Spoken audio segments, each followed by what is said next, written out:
D'abord, les conséquences ont été que, à la différence de nombreuses crises antérieures, il a été décidé de parier sur l'avenir et de s'endetter.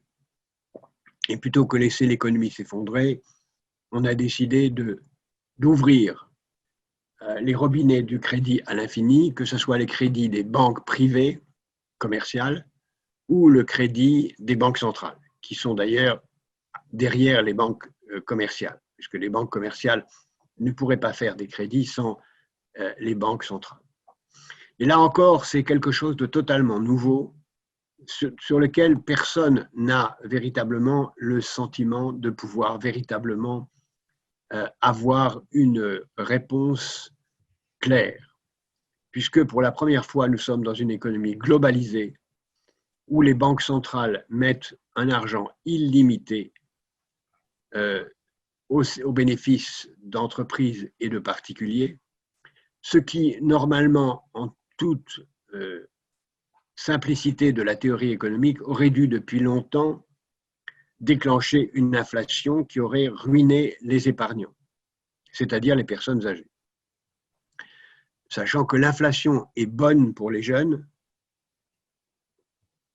en tout cas ceux qui sont mieux protégés que d'autres, et très mauvaise pour ceux qui sont âgés et qui ont de l'épargne.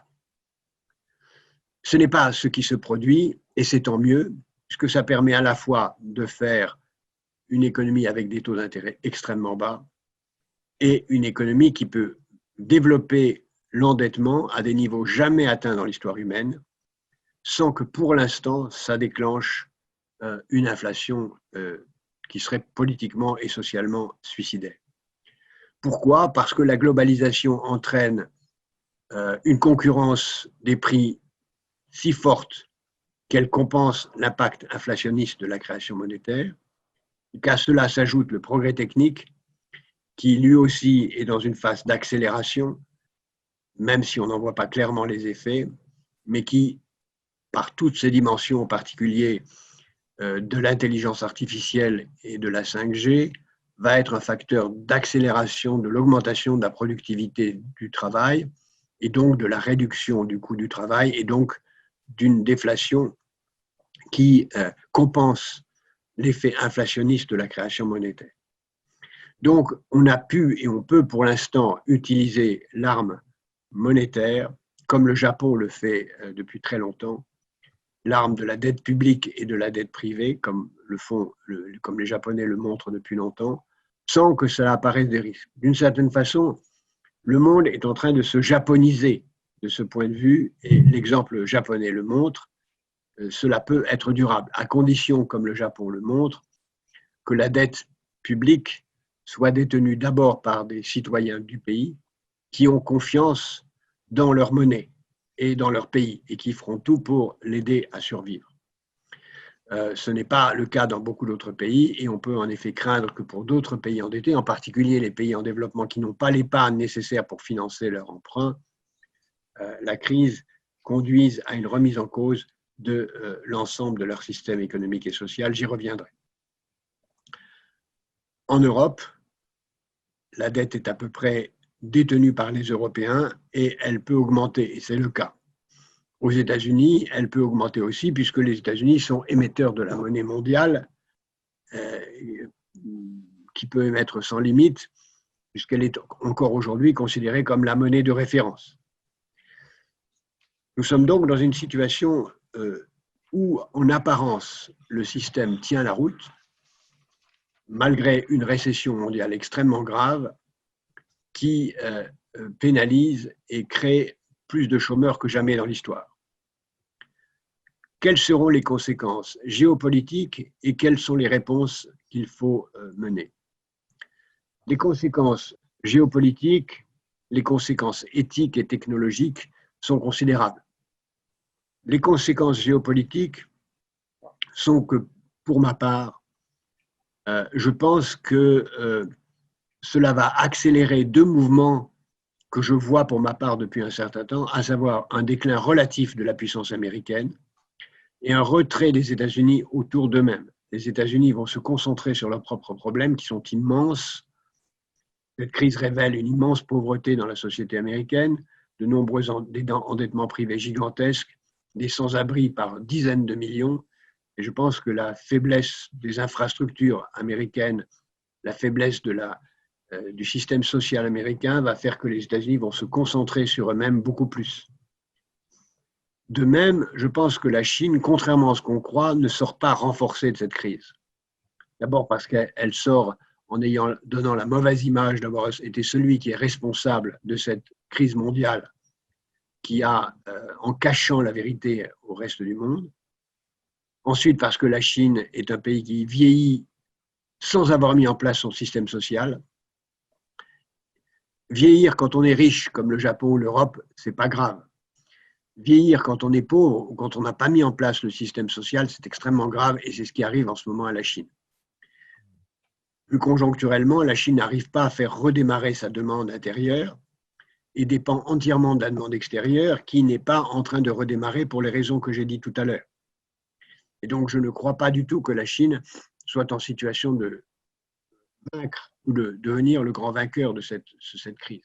Je crois au contraire que la Chine va être une des victimes de cette crise et qu'on va se trouver dans une situation où même si la Chine devient une grande puissance, ce qui est évident, elle ne pourra pas, de mon point de vue, devenir la superpuissance qui remplacera les États-Unis comme les États-Unis ont remplacé au début du XXe siècle la Grande-Bretagne, qui elle-même a remplacé à la fin du XVIIIe siècle les Pays-Bas comme pays leader du capitalisme mondial. Je crois que la Chine, à la fois pour ces raisons dont je viens de parler, mais aussi parce que culturellement, dans la société chinoise, l'objectif chinois est d'abord de s'occuper de la Chine, mais pas de gouverner le monde, on aura une Chine de plus en plus, elle aussi, comme les États-Unis, centrée sur elle-même. Ce qui veut dire que nous allons nous trouver dans la situation extrêmement dangereuse qu'on a rarement connue, ou jamais connue, d'un capitalisme mondial sans leader. Les États-Unis ne seront plus capables, même s'ils le veulent, d'être des leaders. La Chine ne sera pas capable et ne sera pas désireux d'être le leader, ce qui laisse à l'Europe, qui est la plus grande puissance mondiale aujourd'hui, celle où le niveau de vie est le plus élevé, une chance et un rôle à jouer comme au Japon, mais qui, l'Europe comme le Japon, ne peut jouer ce rôle aussi longtemps qu'elle n'est pas une puissance militaire. Il n'y a pas de superpuissance qui ne soit aussi une puissance militaire. On connaît les difficultés ou les impossibilités pour le Japon de devenir une puissance militaire et l'Europe aura le plus grand mal à devenir une puissance militaire, sauf si l'Europe prend conscience de cette phrase très simple, les Européens sont seuls, nous sommes seuls, les Américains ne sont plus là pour nous défendre. Dans ce cas-là, peut-être verra-t-on les Européens se doter d'un vrai budget, d'un vrai gouvernement, d'une armée et des moyens de se développer, mais ça, c'est du long terme. Donc il ne faut pas exclure que la superpuissance du XXIe siècle, ça soit l'Europe. Il est possible aussi que la superpuissance du XXIe siècle ne soit personne, et que dans ce cas-là, la superpuissance du XXIe siècle soit des entreprises. Après tout, nous sommes dans une économie de marché mondiale, sans règles de droit mondial, et donc le plus vraisemblable, c'est que des entreprises de taille mondiale deviennent plus puissantes que les gouvernements. C'est déjà le cas aujourd'hui, on le sait, avec les GAFA aux États-Unis, quelques entreprises chinoises. Et on est au moment tout à fait charnière où les gouvernements aux États-Unis, en Europe et en Chine ont encore les moyens de maîtriser leurs entreprises. Il est possible encore aux États-Unis de couper en morceaux les GAFA. Dans quelques années, ça ne sera plus possible. Ces entreprises seront trop puissantes pour que les États puissent réduire leur puissance. Et ces entreprises deviendront à ce moment-là les leaders mondiaux. Ils remplaceront les États comme dirigeants du monde. Même si déjà aujourd'hui, ils en ont la puissance. Mais aujourd'hui, les gouvernements font encore la loi. Ils peuvent les limiter. Pourquoi est-ce que ces entreprises prennent tellement de pouvoir?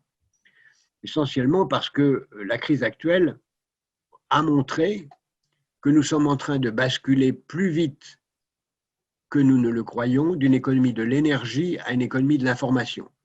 Pour ma part, ça fait 40 ans que j'explique que l'économie de l'énergie va être remplacée par l'économie de l'information. Et c'est en train d'arriver, à la fois parce que l'énergie crée de graves problèmes climatiques, on le sait, mais aussi parce que les progrès techniques les plus importants sont dans le domaine de l'information, où la manipulation de l'information qui est au cœur de l'économie devient aujourd'hui tout à fait essentielle, et où les progrès techniques dans la manipulation de l'information, depuis Internet et les plateformes et l'intelligence artificielle, qui est aujourd'hui encore tout à fait à ses balbutiements, tant dans son impact de communication que son impact dans l'amélioration des processus de production industrielle, donne aux entreprises qui produisent des technologies de l'information, bien sûr les GAFA, mais aussi d'autres, et je pense en particulier à toutes les entreprises qui produisent les applicatifs de l'intelligence artificielle, qui sont à mon avis les grands vainqueurs de après-demain, vont avoir un très grand pouvoir.